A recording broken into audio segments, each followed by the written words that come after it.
Welcome to another episode of The Sweet Spot, brought to you by The Racing Post, your weekly insight into the world of golf betting. And the man to provide all of that is Steve Palmer. Stevie joins us. Steve, how are you? Good morning, Dave. Yes, bearing up. Casey Jarvis removed another little piece of my soul last week. I feel incredibly foolish for not backing him. I feel like the DP World Tour season is trolling me now. David Puig won the first event of this season. Rasmus Nygaard Peterson won the second event of this season. And now Casey Jarvis has won back-to-back. So I apologise for Sweet Spot viewers. It should have been a big party last week. We should have been with the Casey Jarvis Masters party, but we weren't. But it's lit a fire of determination in me, Dave. I must say, if I look a little bit tired this morning, it's because I am a little bit tired this morning. I've worked so hard over the last 48 hours. It's 4 tournaments this week. I started working. I worked pretty much all of Sunday, all of yesterday, finished at 1 a.m. I know everything is possible to know about these golf tournaments. This is our chance. It's a massive opportunity when there's 4 tournaments. You can win your freedom this week for small stakes. The producers panic when I say that sort of thing because, we must all gamble responsibly. But for small stakes, you can win your freedom this week.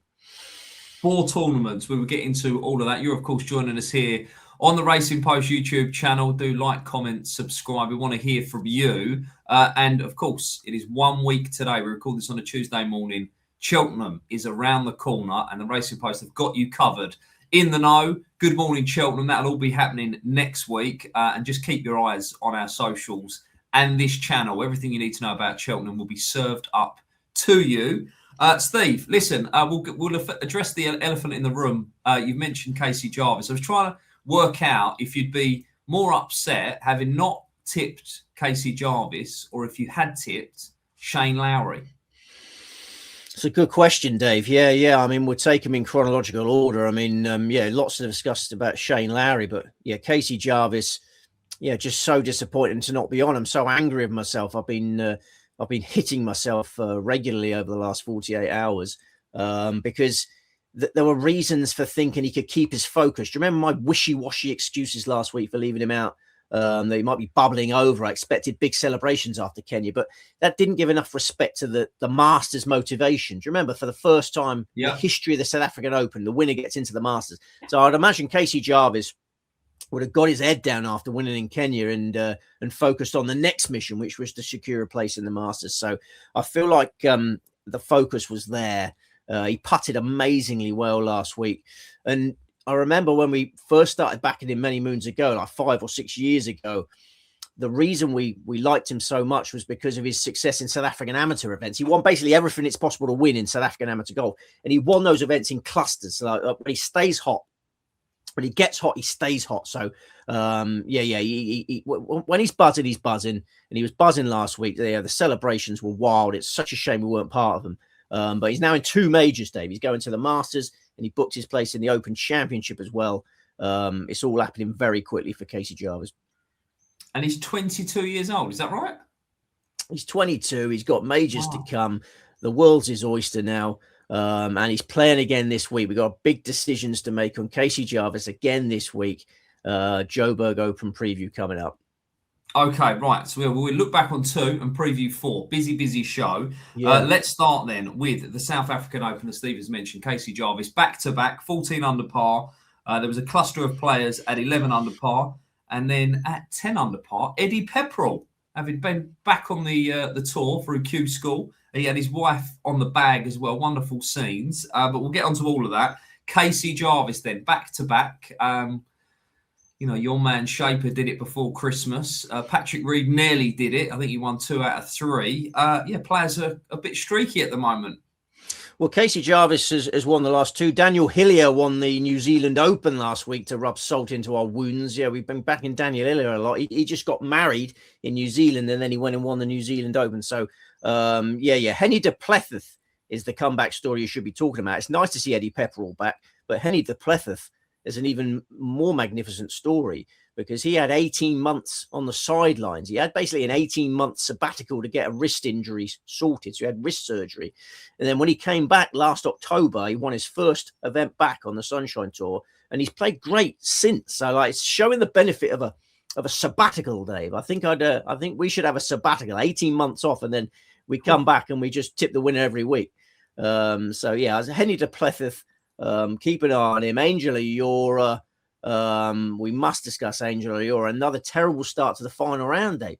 Had another winning chance. Opened up with a double bogey on Sunday. He was 3 over par through the first 4 holes of the final round. So Angel Ayora is getting this these Sunday nerves. He's getting in position and then faltering. So yeah, Angel Ayora, another one we need to debate this week in the Joburg Open. And then Dean Burmester, Dave. I thought Dean Burmester was going to win. Did you think Dean Burmester was going to win at the halfway stage? He looked the man to beat. Well, I didn't think Casey Jarvis was going to win at the halfway stage. No, Dean Burmester, 65-67, favourite for me at that point, but then weekend rounds of 72-71. So, yeah, really disappointing weekend. Lessons to learn. We go again. Okay, well, listen, one thing that we encourage is you out there watching us, listening to us, to get involved and get in touch with us. And I thought in a way to keep your pecker up, Steve, I'd pluck out a few of the YouTube comments.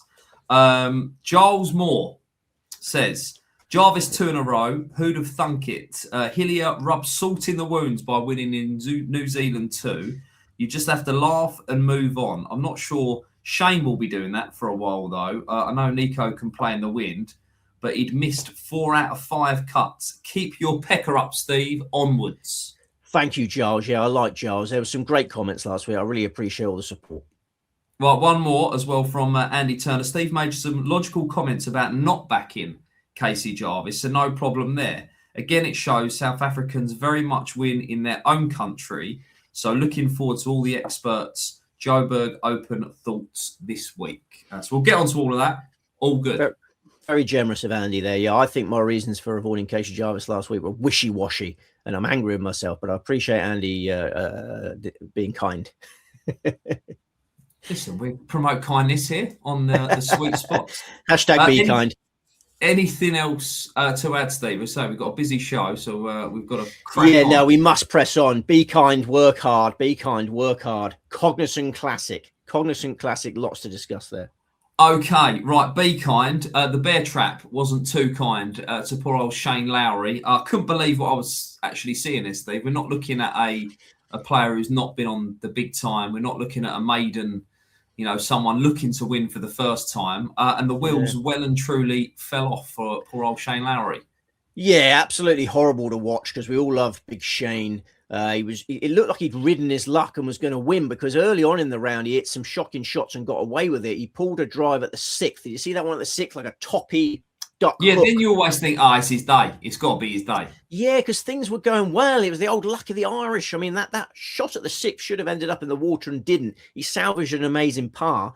6 holes later on the 12th hole, another hook drive. Went in a really deep fairway bunker, which would have made it difficult to get to the green. But it gets spat out of that bunker. It sort of miraculously leapt out of that fairway bunker, and he made birdie on that hole. So he birdied the 12th because he got a good lie and was able to get to the green. Birdied the 13th, and then you feel it was done. I know we were worried last week about the way he threw away the Dubai Invitational. He hasn't won since September 2022. We knew he had some demons to overcome, but 3 shots clear, 3 holes to play against mediocre opposition. Let's be honest. In a course he knows so well, and he always plays well there. It's 20 minutes from his house, Dave. His house is sleeping in his own bed last week. Loads of local support. Everything looked rosy in the Lowry Garden. But then, as you say, the bear trap. You love your bear trap, Dave. And the bear trap. The grizzly bear ate up the big Irish bear. It was painful to watch, wasn't it? I mean, the iron off the tee at 16, it's just sliced into the water, and double bogey there, and then the same shot really on the 17th, a sliced approach at 17 into the water for another double bogey. So I really feel unexpected. I mean, I wasn't following the in running betting, but he must have been so short in running. Oh, absolutely. Yeah, no, I wasn't either. But I would imagine he would, sort of like 98% chance of winning at that point, isn't he? He's absolute certainty. He just got one in his head about his daughter. I mean, you got 2 young young daughters, haven't you, Dave? Like he admitted in the post-round interview. I mean, all credit to him for accepting the post-round fair interview. play to him for just kind of just owning it. Yeah, we must give him a pat on the back for that, because we've seen it in the past. Your Colin Morikawa's, even your Rory McIlroy's have said, no, I'm not prepared to face the media after a debacle. Here's like a shot that. of him getting in the car. Yeah, that's it. Yeah, exactly. Yeah, but I was impressed that Shane fronted it up, and I really did fear for the reporters, and they were going to mess up with the questions. But he admitted that it meant so much to him because his 4-year-old daughter was there, Dave. His 4-year-old daughter, and he over those last few holes, he's imagined it's the first time, would have been the first time she's ever been present at one of his wins. So he's after that classic thing that Tommy Fleetwood had in India. Remember Tommy Fleetwood? He loved the fact his son came onto the green on when he won in India. So Larry was looking to do the same thing. He was talking about, imagining her little ginger hair. She's got a big head of ginger hair. It was in his head, and it's such a shame. Like, obviously wanted it a bit too much, and then collapsed at the end there. So tough one for Shane Lowry. It'd be interesting to see how he goes from here, because as he said to his caddy, how the heck can I handle the pressure I did at Bethpage back in September last year? I mean, he had a putt to retain the Ryder Cup for Europe. Do you remember the Ryder Cup? It came down to Big Shane, and we had those wonderful celebrations afterwards. Yeah. So in September, he's handled what seems like the ultimate golfing pressure. Yeah, we've seen him lead the Open from the front at Royal Port Russia and win that. He's proven himself. He's proven his mettle. But this victory drought is just clearly eating away at him now. September 2022, long time ago, Dubai Invitational rubbish event, Cognizant Classic rubbish event. He's thrown away 2 rubbish events. Where do we go from here? Tough one to wear. However, there was a winner. It wasn't Shane Lowry. Nico Echavarria, 17 under par. Shane Lowry among those on 15 under par. And among those in the places was Ricky Castillo. So it wasn't all car crash last week. Steve, you backed yourself the place. No, we got some solace from that. Yeah, Ricky Castillo finished 5th on his own, 66-1. Really good player. I like him. He's improving now. You can see he's clearly getting more comfortable. Missed a short par putt on the 6th on Sunday to fall too far behind. But keep Ricky Castillo on your side. We got to discuss him in the Puerto Rico Open. Nico Echavarria, we know we love Nico Echavarria. I appreciate what Giles said there. I didn't for one second feel bad about missing Nico Echavarria, because I love him, but I looked at his form and I just thought absolutely no way. Oh, absolutely, yeah. Do you remember we were talking about him at the turn of the year? He got married to the lovely Claudia, didn't he? Very premature celebrations with Claudia and the gang. Afterwards, when Echeverria finished, Larry could still eagle the last and falls a playoff, but Echeverria and Claudia were just away and gone and celebrating. He's been ropey since he got married. A good player, 3-time winner now, 3-time winner on the PGA Tour. Keep Echeverria on side. Keep Castillo. I like him. He's a good putter, isn't he? Good putter, really good putter. Yeah, really good putter. And then Ryan Gerrard, we must discuss Ryan Gerrard. I mean, he got off to a slow start, Dave. You know your greyhounds. I mean, he was slow out the traps. He played well over the final 3 rounds, finished 23rd. I noticed another one of our friends, Aaron Markham, talking about a potential draw bias last week. There wasn't a draw bias, Aaron. It was a 5th of a shot. The late early wave of the draw was a 5th of a shot harder than early late. So Gerrard hasn't even got that excuse. He was just slow from the traps, Dave. There's a lot of the greyhounds I back tend to be. Should we move on? Because we've got 4 tournaments to plough through. Yes, sir. Let's get going. Right, I know you like to go chronological order, so we are off to Johannesburg first for the Joburg Open on the DP World Tour, an event established in 2007. Key note here, listen, feel free to provide us with some kind of physics lesson or whatever you want to do it, Steve. But am I right in thinking we are 5,000 feet above sea level? So when they send it, they're going to really send it. You're in the high veld. I don't know why I'm not very good at South African accent. That was Australian, if anything, wasn't it? We're in the high veld. I won't even attempt an accent. Houghton Golf Club, Johannesburg, 7,241 yards, par 70, only 2 par 5s. It last staged the South African Open in 1992. It last staged the South African PGA in 1999. It last staged the Alfred Dunhill Championship in 2004. There's a big redesign by Jack Nicklaus and his team in 2009. So there's only 5 pieces of course form that punters should be looking at. the 2019 and 2020 Sunshine Tour qualifying school, and the 3 Joburg Opens we've had there recently. There was one in 2022, one in 2023, one last year. As you say, altitude, plays short. So it needs its defense is heavy bunkering, water hazards, undulating greens, but a mixture of sunshine and clouds, temperatures peaking at 23°C, gentle breezes throughout. As with most Jack Nicklaus designs, accurate iron play the key to success. Nicklaus likes his greens to be well guarded, and there's heavy bunkering around these greens. A field of 156 going to post.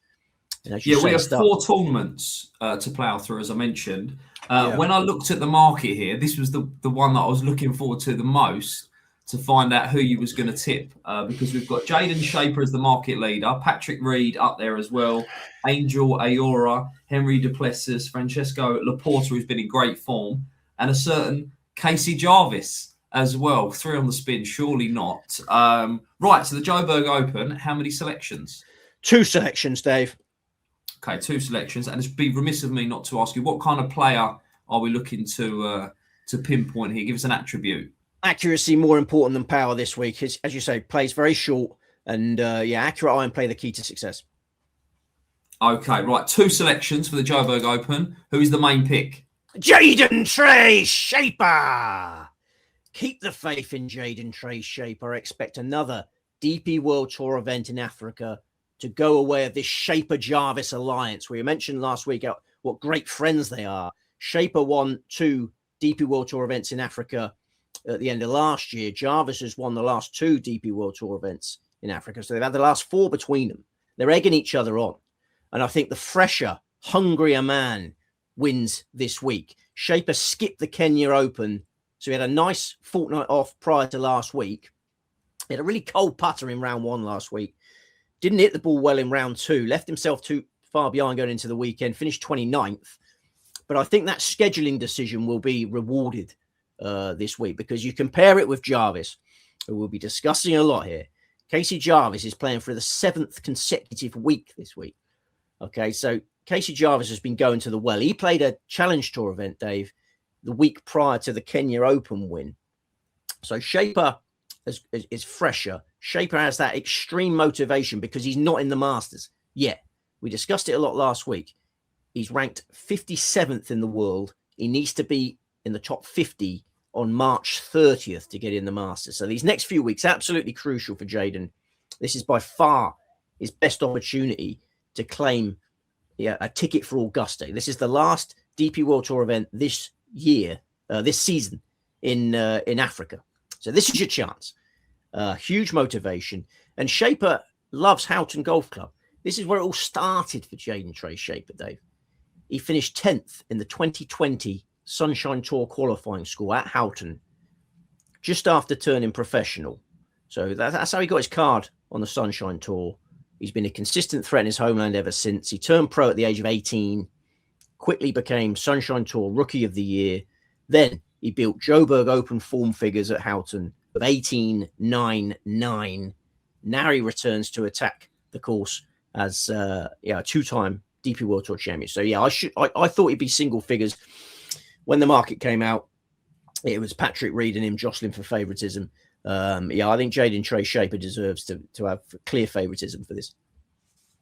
Love it. And listen, I've been a bit lazy for my preparation for this event because I knew you was going to bring all the course form to the table, and there it all is.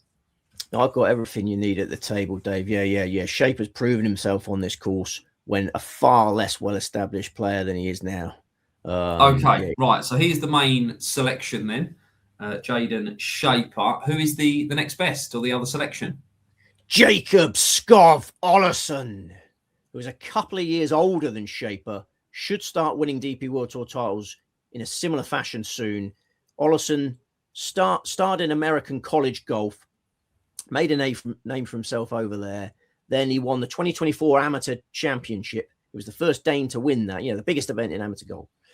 Made the cut in the Open at Troon. Then he won a DP World Tour card at Q School, turned professional after getting that card. Then his first DP World Tour event in Africa resulted in 9th place in the Mauritius Open. His second DP World Tour event in Africa resulted in 13th place in the Kenya Open. Then his third one was at Houghton Golf Club, Joburg Open last year, and he finished 7th.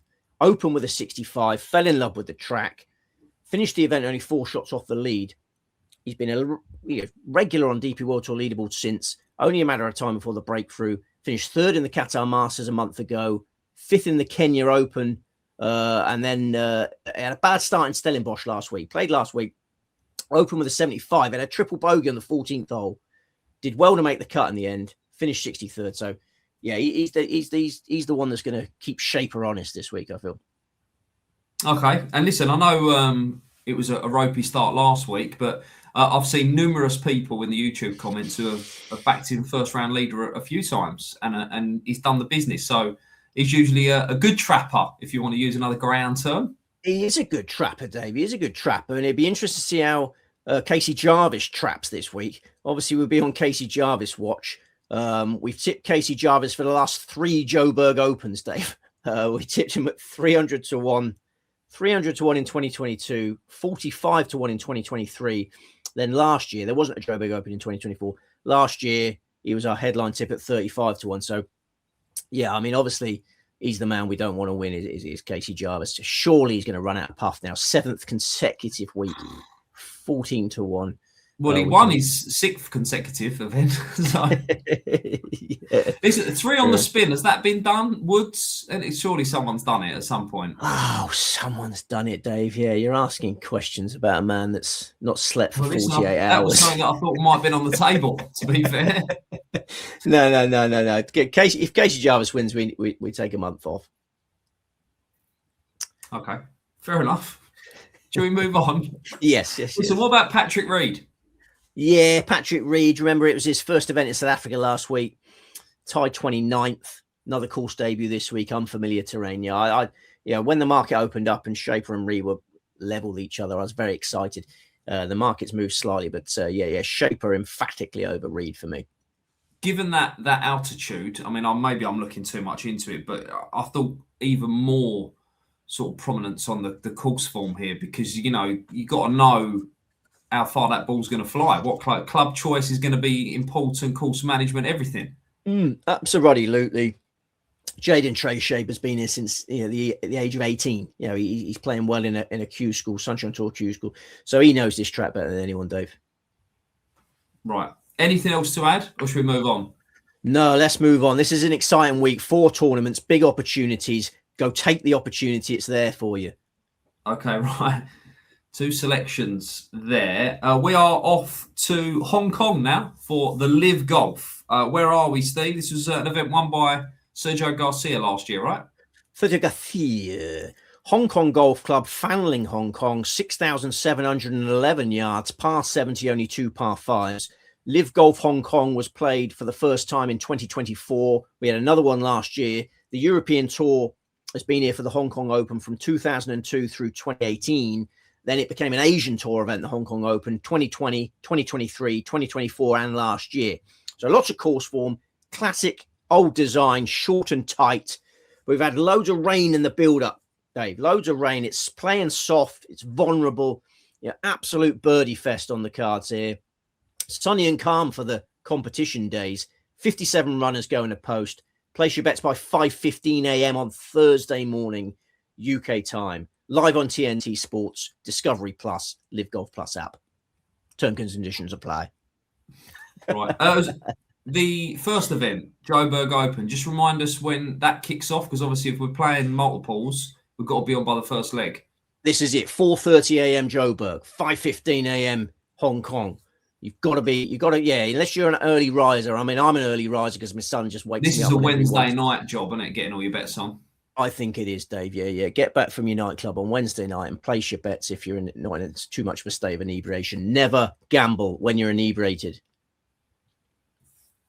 Very true. Very true. Right. Give us an attribute then for the Hong Kong. Oh, accuracy, and being good with your wedges. This is such a short track, Dave. Yeah, the shortest track we'll be considering all year.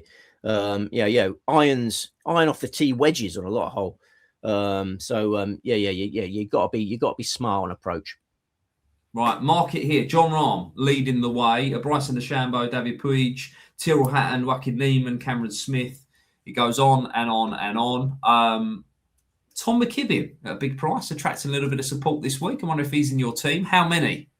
3. This is our biggest one. We got 3 in this.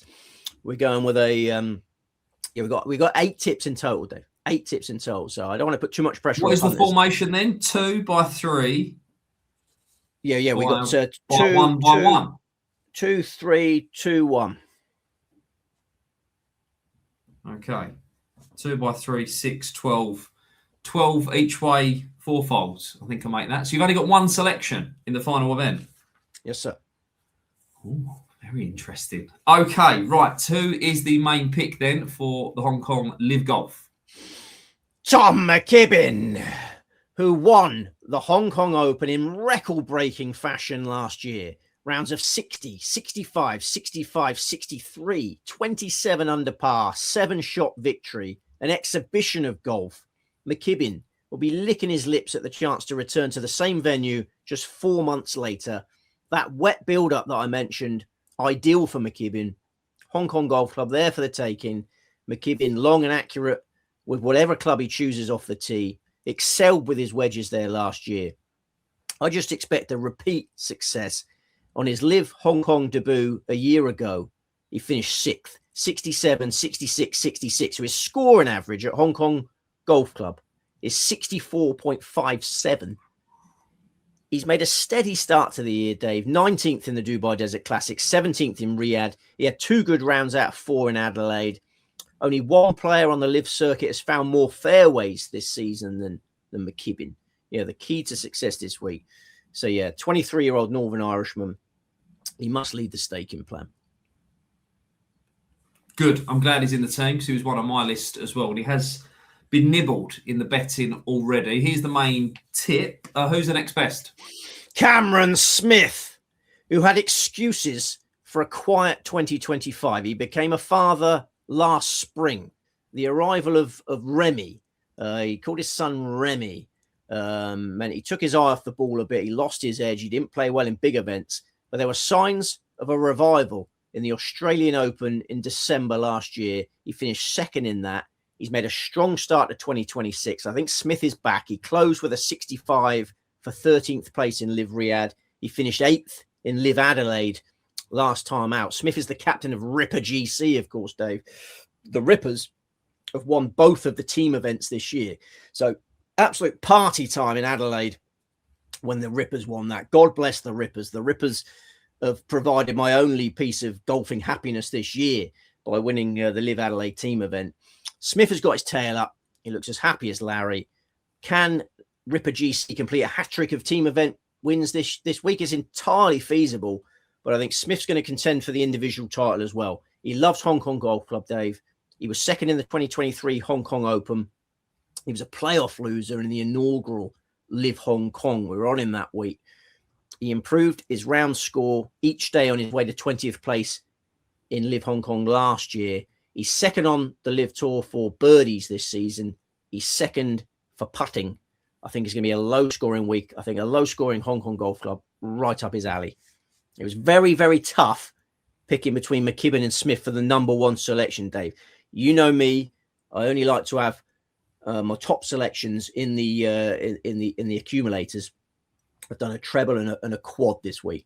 I'll be pretty cheesed off if Smith beats McKibben to deny my each way quad. But this is me. This is me again, a little bit ahead of myself. Well, listen, you got a bit carried away with the cliches there as well, because it's right up his alley, and he's as happy as Larry. Have you ever met Larry? Larry must be a great bloke to go out with, because he obviously is the happiest bloke on the planet, right? yeah, he's very good at controlling his emotions. Is our Larry? Cam Smith's got his tail up. He's always been a pretty happy chappy, but he was a bit cheesed off at times last year. But yeah, he got his game back, and we all know how good he is. Former world number 2, former Open champion. It's a good event. This I'm excited about LIV Hong Kong. I can feel it. I knew McKibben was going to be in the team. I knew it. Right, one more to come then. Who's the other selection? The final one is Abraham Answer, who beat Smith in that 2024 LIV Hong Kong playoff. We're on Smith. It broke our hearts, but Answer can mend those wounds on Sunday. A former PGA Tour star, loves Hong Kong Golf Club. Lack of driving distance is his main handicap. Not an issue this week. Not an issue at Hong Kong Golf Club. Accuracy counts for so much. Answer 6th for fairways hit on the LIV Tour this season. He's 6th for birdies, 5th for putting. He finished 4th in LIV Riyadh on a course which doesn't suit him at all. That was a great piece of form, that. 12th in LIV Adelaide. Loving life at Team Torque, whatever you like to call them. He transferred to Torque this season. And he travels well, does this lad. You know, this is a Mexican-born, Texas-based player. He's won in Canada. He's won in Australia. He won a WGC in Memphis. He's won in Saudi Arabia. I can see a second LIV Hong Kong title this week. He was slow out the blocks in his title defense, closed with back-to-back rounds of 65 for 12th place. A stellar list of a stellar trio, should I say, of players there. Jon Rahm, Bryson DeChambeau, no love for them this week, Steve? No. Jon Rahm never wins, always the bridesmaid. Had a lot of luck in LIV Adelaide, Dave. I mean, I watched a ludicrous amount of LIV Adelaide, given it was through the night, but my son kept waking me up that week and I couldn't get back to sleep. So I thought I might as well get up and watch LIV Adelaide. And trust me, Jon Rahm had loads of luck. There was one ludicrous line of sight relief. They really push the boundaries, don't they, on those line of sight reliefs. He was playing with Bryson DeChambeau. Bryson DeChambeau was in the fairway, just shaking his head and cursing. You know, he was fuming about this free drop that Rahm was getting. But Rahm couldn't take advantage of this luck. You know, he's just on this run of near misses. He's finished 8th and 6th in the 2 previous LIV Hong Kongs. The course doesn't really accentuate it doesn't really play to his strength. So Jon Rahm's a short price for me, and Bryson DeChambeau equally unattractive. Beefy Bryson, yeah, beefy Bryson. You know, this course does not set out well for him. 620 in the 2 LIV Hong Kong. So no interest in either of those. Right, should we move on then? Yes, sir. Puerto Rico Open coming up on the PGA Tour. What time does this one kick off, Steve? Yeah, this one is at 11 a.m. on Thursday morning. Okay, right. An exposed track here, being in Puerto Rico. I'm guessing that the wind is going to be a factor as well. I'm guessing that my dog will not stop howling. I hope I haven't got an intruder in there.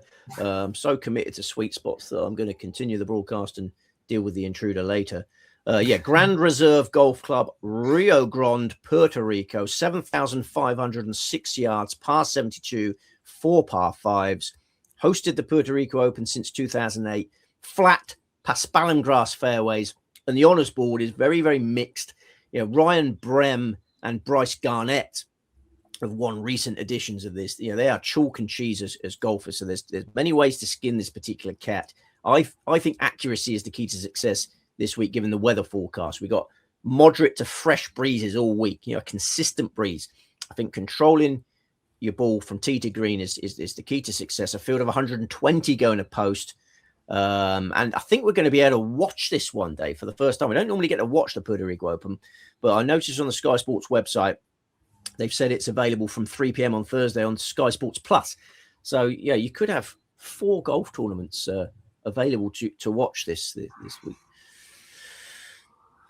Okay, good luck to anyone in your household then, trying to wrestle the remote off of you. Right, the market here, Rasmus Højgaard, market leader, Rasmus Nergaard Peterson, Davis Thompson, Ricky Castillo has been well backed, Christian Bezuidenhout among the market leaders as well. Right, we have got 2 selections. What sort of player are we looking for the Puerto Rico Open? I think it's a bin man, just to give you an update on the howling. I think the bin men have arrived. I thought we was looking for a bin man to win the Puerto Rico Open. Coco is a very, it's very good to tiny... know. I'm glad to know that your home security is doing everything it needs to. That's good. Yeah. And Coco's about that big, so I don't think the bin men are going to be too scared. The number 1 selection for the Puerto Rico Open, Rasmus Nergaard Peterson. We got a lot of sweet spot regulars in the staking plan this week. Rasmus finished runner-up on his Puerto Rico Open debut last year, a 23 under par total.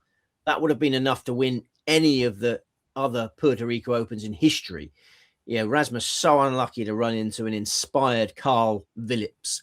Nergaard Peterson was making his PGA Tour debut in that event.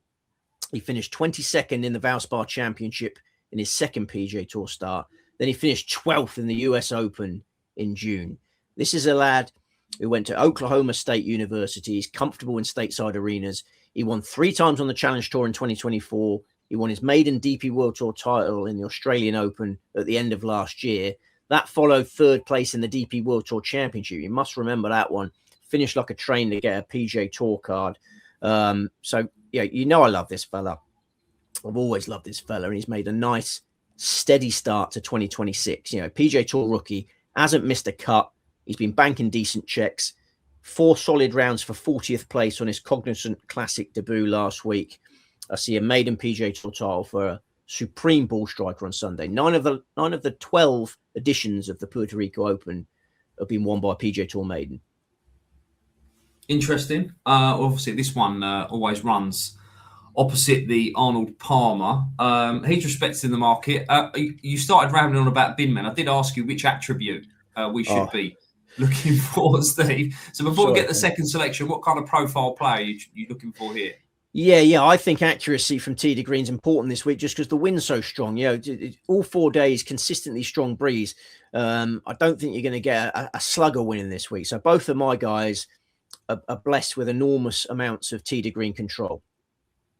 Okay. Well, who is your other guy then? Doug Gim, who I think will churn out greens in regulation, much like Rasmus Nergaard-Peterson. Yeah, both these guys supremely accurate. Gim showed how efficient he can be at a windswept coastal location by finishing 13th in the Bermuda Championship in the middle of November. It was howling in that. Then he was 7th in the RSM Classic the following week, and he opened with a round of 60 in that RSM.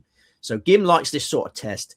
This year, he's banked checks in the Sony Open and the Farmers Insurance Open. He missed the cut by a shot in the Amex. He missed the cut by a shot last week in the Cognizant. I don't think that form that he showed in autumn is far from the surface. If the A game comes out this week, he's a huge threat because, you know, his A game can deliver amazing results. He was 6th in the 2022 Players Championship, Dave. He was runner-up in the 2024 Shriners. We're talking about a former world #1 amateur. Brendan Duke, get your hoodie on. We got a former world #1 amateur this week, like Ricky Castillo. Doug Gim was world #1 amateur for a very short period, but it's a real feather in his cap. He played in the Puerto Rico Open. He's only played it once before. He was a PGA Tour rookie in 2020. He'd missed his first 4 cuts of the year. He was world number 485. He's under maximum pressure, but he finished 20th in Puerto Rico. And it's worth noting, he then missed his next 3 PGA Tour starts. So amid this sea of missed cuts, you got this beacon in Puerto Rico, which really underlines how much Doug Gim likes this track. So he'll be looking forward to his return. And I think he's the nice alternative to Rasmus. Yeah, nice big price. I'm amazed that you've managed to say all of that without thanking him as well. Oh, yes. Thank you, Doug. Thank you, Doug. Yeah, we'll thank him next week. Right. Was anyone close to being on the list there? Because there's some of your favourites near the top of the market. This was the hardest tournament. By a mile, Dave. I mean, Rasmus Højgaard, obviously the class act in a weak grade. He would have been disappointed his brother qualified for the Arnold Palmer and be pleased for his brother, but Nikolai was due to play in this and then sneaked into the Arnold Palmer field. So Rasmus is all on his own this week. Progressive form figures this year. He was 9th last week, Ryder Cup winner last year, but he was only 49th on his only previous start on this course. Lots of wind around. He may be a bit too wild. He's certainly a short price, but I absolutely respect him. We could easily get a Rasmus winner this week. That's not our man. Højgaard has to be respected. And I'll quickly blast through the others that came close because there were many. Matti Schmidt plays this course well. Played well last week. Ricky Castillo, you've seen the early money. It's not my money. I understand the money. I think Ricky Castillo is getting more comfortable in his own skin. Some really encouraging words last week, as well as golf. I was hugely tempted by him. Cameron Champ is playing this week, the mercurial Cameron Champ. Closed with around a 63 last week on the Corn Ferry Tour. You know, Cameron Champ, can you trust Cameron Champ? I've elected not to, but wouldn't be surprised if he's a factor. Adrien Dumont de Chasseur is playing this week, Dave. We expect him to win this year. This is a golden opportunity. Takumi Kanaya Blades Brown, Dave. I know you like Blades Brown. Yes. Cocky little upstart Blades Brown. So much confidence and so impressive the other day, mixing it with Scotty Scheffler. So plenty of 100 to 1 in a place. Blades Brown, 100 to 1 in a place. Is he really? Yeah. I mean, I was very keen on not having too many selections this week because 4 tournaments, it can be intimidating, can be very intimidating for punters, particularly with the festival next week, as I like to call it, because it is the only one that can be called itself. Just, I know you like to call it the festival. Just name me a couple of horses that are running next week. I will name you a couple of horses that are running next week. Isterbrak. Yeah, right, okay. Constitution Hill is a good horse. Is he running next week? Well, I've heard he's parading. He's parading next week. Right, okay. Sorry, Dave. Dodge. You have exposed my lack of knowledge there. Well, you like to call it the festival. That's fair enough. Yeah, but it is the festival. And we did have a YouTube commenter asking about Across the Sport double, which we'll get onto, Malgebra and the chef, but we'll get onto that very shortly. Listen, I looked at this market. It's the red line. And was that a pub? It reminded me of once upon a time when I was at uni. I worked in a betting shop, and I think you might have got a security message about this event, because you get some unscrupables come into the shop and just say, "I'll back Rasmus to win the golf, please." Oh, blimey, yeah. So, steady on, careful. The pencil man, he was always a security message. Yeah, there's a good chance of Erasmus winning this week, that's for sure. But 8 selections. That's about as much as I could. That's as low as I could get it down to. I think I've done well to do that. So we're averaging two tips per tournament, we hopefully we can build our Cheltenham pot rather than worry about not having enough money left for next week. Right, let's move on then to a signature event, the main event this week as well. It is the Arnold Palmer Invitational, the 48th running at Bay Hill, which is an iconic golf course in itself. 84 bunkers and water on half of the hole. So this is a tricky little track, this one. And Steve, when I was just reading up on this course, it brought a smile to my face. Do you remember this one?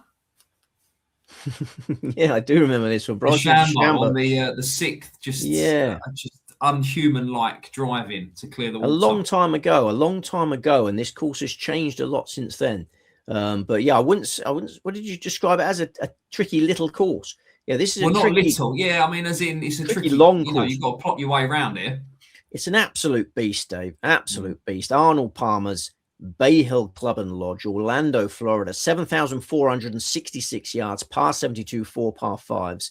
Bay Hill has hosted a PGA Tour event every year since 1979. It's been a signature event since 2023. But my old Uncle Arnie made lots of changes to the track through the years. You can't just look at the course form blankly. It's had lots of different types of course. And its signature in recent years has been extreme toughness. This course really sorts the men from the boys. For 9 years in a row, Dave, there's been an over par scoring average at Bay Hill. Last year's scoring average was 72.58. You've got to find the fairways. The rough is always juicy. There's loads of water hazards, fast greens that they dry out over the weekend. They love it getting firm and fast over the weekend. Runoff areas around the greens. Pretty much Mission Impossible. I watched the start of the latest Mission Impossible film at the weekend, but it was too much violence for Tommy Tiger, so I had to turn it off. But this becomes Mission Impossible if the breeze is blowing. So that there's a bit of mercy for the players this week, and that the wind is not going to get that bad, but it's still going to play really hard. So we've got gentle breezes this week, sunny and warm conditions, so it will dry out over the weekend. The weekend rounds there'll be some massive numbers at the weekend. Accuracy is the key to success, as you say, Dave. Grinding out pars is the name of the game. 8 of the last 9 winners ranked inside the top 10 for greens in regulation. So it's clear what the task ahead is. Yeah. Chernak greens in regulation. Field of 72 going to post. We've got a cut in this one, Dave. The top 50 and ties, and anyone within 10 shots of the lead qualify for round 3. And it's the last tournament that tees off about 12:35 p.m. on Thursday. I wanted to ask you what you think the winning score is going to be in this one. Oh, you are a cheeky monkey, aren't you? You like testing me. Yeah, I do. Yeah. I mean, Scotty Scheffler won this at 5 under par a few Would you years take ago. that now? So whoever you're putting up, I know you're only putting one player up. Would you take 5? If I offered you 5 under par for your player on Sunday, would you take that? No, I would not, because the breeze is not getting up. So I think you might have to double that this year, actually, with if the forecast is correct. 10 under par wins this. Surely. I'd agree with you. I mean, Scotty Scheffler's wins have come at 5 under par and 15 under par, which shows he can do it both ways. Tough question that, Dave. Very wind dependent, and a lot of these ones depend on the PGA Tour bigwigs and how they're feeling, how mischievous they're feeling, Dave. Well, I hope they'll make it brutal. They'll make it absolutely brutal. I hope they make it brutal. I mean, but then all the complaints going. I remember Rory McIlroy getting very angry. I don't care. This is a signature event. You're playing it. They won't not turn up. McIlroy closed this event 76-76 one year, if I remember rightly. That's what we want to see. He enjoyed it when it was a bit easier. But we'll come to him. Okay, right. The market then. The Chef 7-2, McIlroy 10s, Fleetwood 20s, Fitzpatrick 25s. A stellar, star-studded lineup. Right, the formation tells me they've only got one selection here. Is that right? Yes, sir. Okay, right. Leading the line then this week in the Arnold Palmer Invitational. Who is your selection? It's a big, burly centre forward.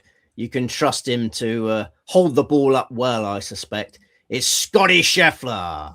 The chef will bring home the bacon of our fourfold, the safest pair of hands on planet golf, a man who will be determined to get out the traps quicker at Bay Hill and put an end to all this chatter about the bad Thursdays. I mean, we described him as a Skurlo champ of golf the other day. Obviously a small sample size, but Scheffler has started this year in impressive fashion. He won the American Express by a 4-shot margin. Remember, he's never won that title before. It got us chatting away, Dave, about how many titles he was going to win this year. Do you remember? Yeah. Double figures was a potential at that stage. But since the Amex, there's been some struggles with trapping, Dave. I know it's your favorite sport. You know why a dog traps well and why a dog doesn't trap well, but so it's harder to judge with golfers. We had a Thursday 73 in Phoenix. We had a Thursday 72 in the Pebble Beach Pro-Am, a Thursday 74 at Riviera. But despite those slow starts, he nearly won in Phoenix. He was beaten by a shot. He was 4th at Pebble Beach, closed with a 63 to lose by 2 shots, closed with a 65 for 12th place at Riviera. Now, he comes to an assignment which suits him much better than any of those, I would say. This is a place where Scheffler can assert his superiority. I feel like, a solid bit of trapping is all we need on Thursday, and he's away and gone. As I say, this place sorts the men from the boys. Scheffler can separate himself by being brilliant at everything. Much better on this course than he can at the previous ones I mentioned. He's driven his ball really well this season. His putting has been rock solid. Have you noticed how well he's been putting, Dave? Yeah, he's been gaining strokes on the greens every week. It helps when you knock it stiff, though. Well, the one aspect of his game, Dave, that's been a bit disappointing. I mean, he was brilliant in that Amex. I remember us chatting about his approach play in the Amex. But since then, his approach play, which is traditionally his main strength, has been a little bit scrappy at times. But surely it's just inevitable that the approach play returns soon. He's been so good for so long on approach that it's just normal service will be resumed imminently, probably this week. We're going to get that fierce focus on Thursday from Scheffler. I mean, there'll be no smiling on Thursday. He's going to be so businesslike on Thursday.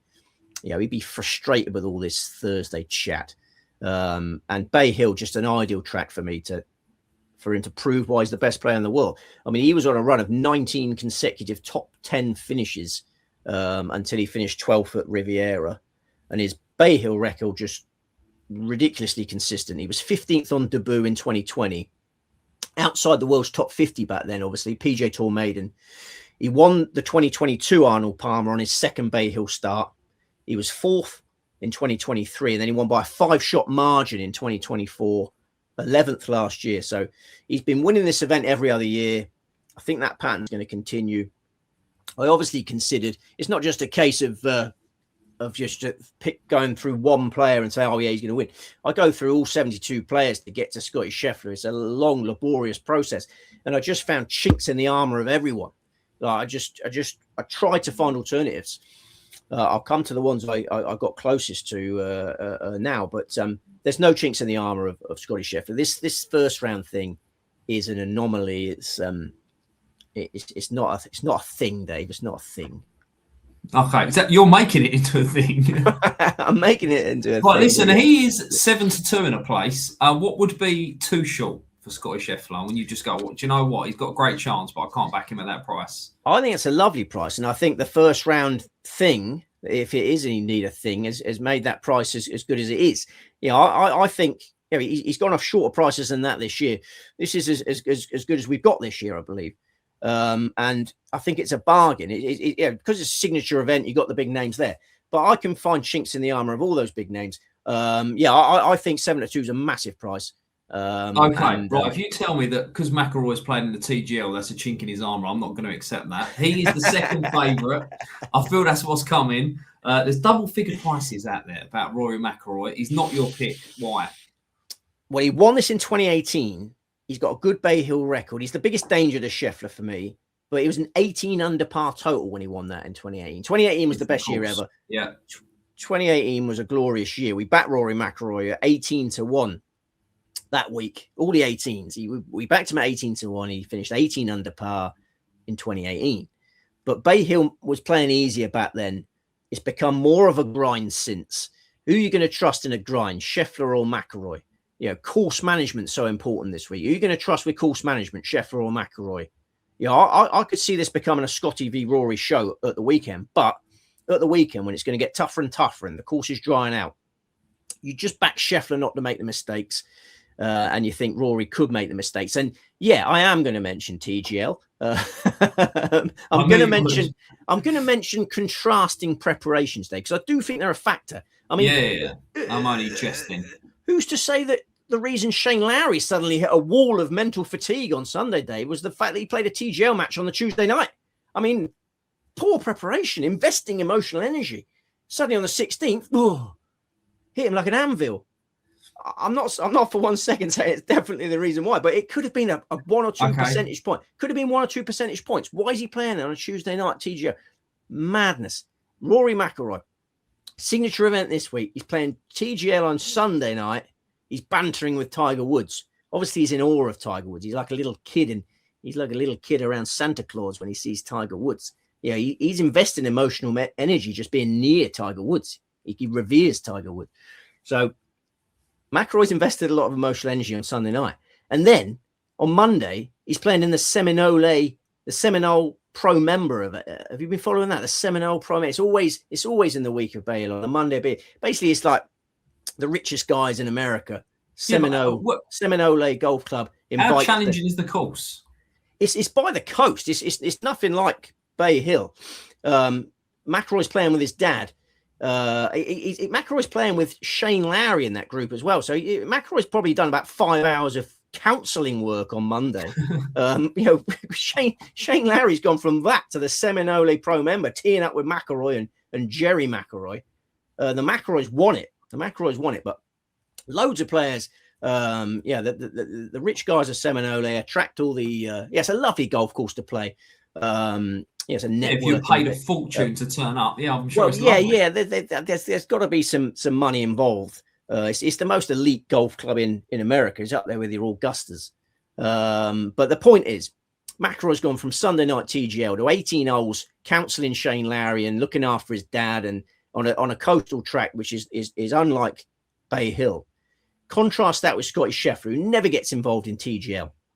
The most focused professional out there, and doesn't demean himself by going to hang out with the rich guys at Seminole. He doesn't need that. Scheffler doesn't need that in his life. We know Scheffler one-dimensional. He's a killer. He's a winner. He's a killer. He's preparing for a signature event the way you should prepare for a signature event. And that is definitely in my calculations. And then the other guys that I came close to selecting, similarly sloppy preparation day. Tommy Fleetwood, Seminole Pro-Am, then a TGL match afterwards. So yesterday on the Monday, Seminole Pro-Am, then played a TGL match. Yeah, I like Fleetwood for Bay Hill. Yeah, he found his A game on the PGA Tour this year, but messy preparation. Matt Fitzpatrick, the same. Seminole Pro-Am, then played against Fleetwood last night in the TGL. So Matt Fitzpatrick's been hitting his ball amazingly well this year. Was there anyone else you do like, Steve? I know you've only gone for Scheffler, but was anyone you was close to putting up as kind of an each way alternative? Well, if Fleetwood and Fitzpatrick had been focused on and prepared properly for this, they would be on my radar. Cameron Young was the closest of all. Cameron Young closed with a pair of 66s at Riviera last time out. I think Cameron Young's going to have a big year. Played well at Riviera coming home. Skipped the Seminole Pro member, but did play in TGL last night. He was a teammate of Fitzpatrick. So, Cameron Young, if you want a second one, it's Cameron Young. 33-1 out there. It's a big price. But yeah, I want all my eggs in the Scheffler basket, and I want all my eggs in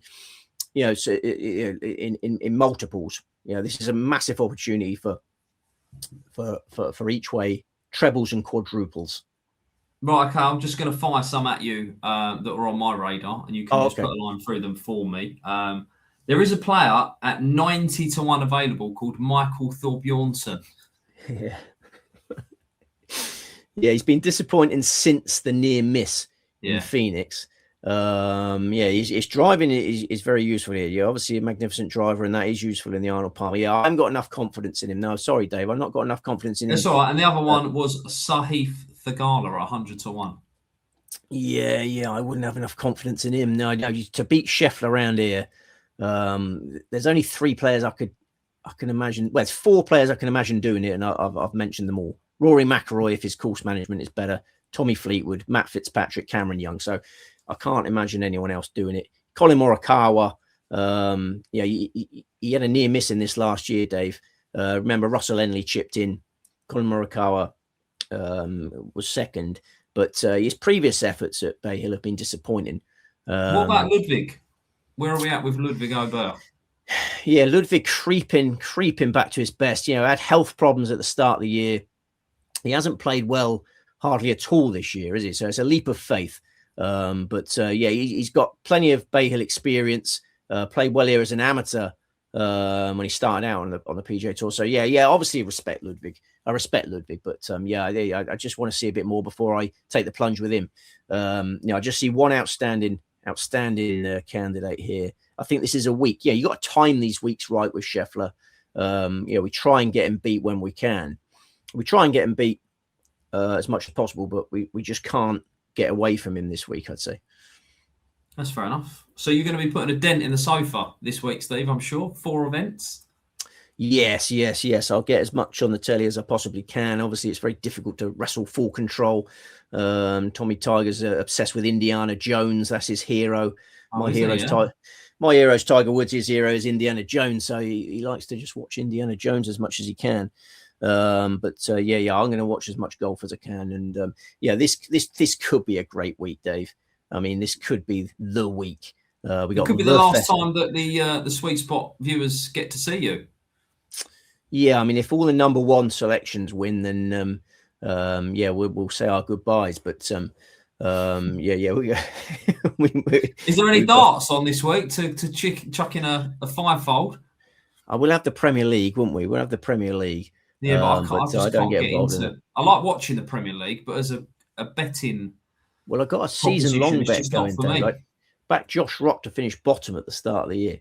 That's my only focus on the Premier League. So you're just death riding him every week. Just death riding him. He lost in Belfast the other day, so that was a right result. He hasn't got a point yet, so that's my only interest in that. There might be another event of the weekend, but I haven't had time to look at that. Honestly, Dave, I have not slept. It's understandable. You've been a busy man. Let's have a roundup then of the 4 events. We will go in chronological order. And when you give the selection, can you remind us what time each event starts as well, if possible? So we'll start with the Joburg Open. 4:30 a.m. Thursday morning. Jaden Shaper, Jacob Skov Ollerson. LIV Hong Kong. 5:15 a.m. Thursday morning. Tom McKibben, Cameron Smith, Abraham Answer. The Puerto Rico Open. 11 a.m. Thursday morning, Rasmus Nergaard Peterson, Doug Gim.